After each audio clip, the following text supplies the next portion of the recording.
Joey Starr sera sur TF1, ce lundi 12 avril, à l'occasion de la diffusion du tout premier épisode de la série Le Remplaçant. Dans cette dernière, le rappeur joue le rôle principal et donne la réplique à Elena Nogueira, Stéphane Guillon ou encore Sébastien Chassagne.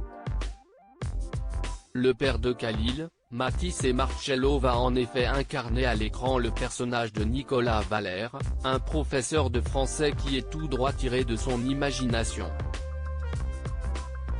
En effet, les producteurs sont venus, eux voir pour, lui, demander ce qu'il avait envie de faire, comme l'a expliqué l'acteur de 53 ans dans un communiqué de presse.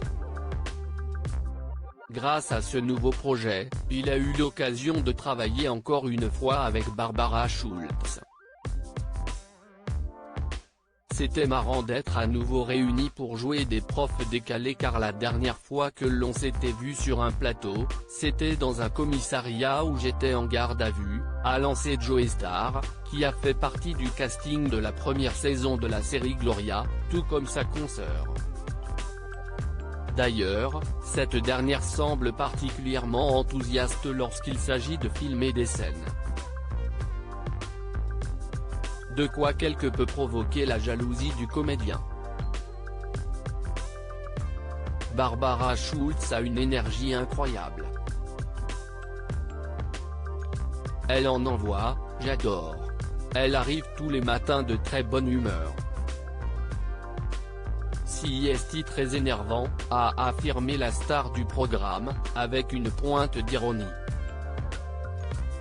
Joey Starr, il y avait une très bonne ambiance au final. Joey Starr a l'air d'avoir pris beaucoup de plaisir à tourner Le Remplaçant, même si la tâche s'est avérée un peu délicate de prime abord. Si est toujours compliqué de jouer avec des jeunes. Sur un tournage, on passe plus de temps à attendre qu'à acter. Ce n'est pas facile de garder leur attention. Mais le casting a été très bien choisi et il me renvoyait bien la balle, a déclaré Didier Morville, de son vrai nom, en précisant qu'il y avait une bonne mécanique.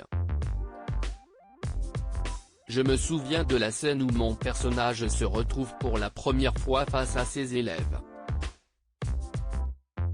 Je n'avais jamais tourné de séquence avec autant de personnes qui me donnaient la réplique.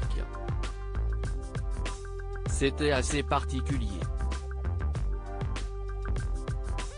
Il fallait s'imposer sur cette scène qui marquait la suite. Ça s'est enchaîné de façon fluide, il y avait une très bonne ambiance, a ajouté le comédien, visiblement ravi de son dernier rôle.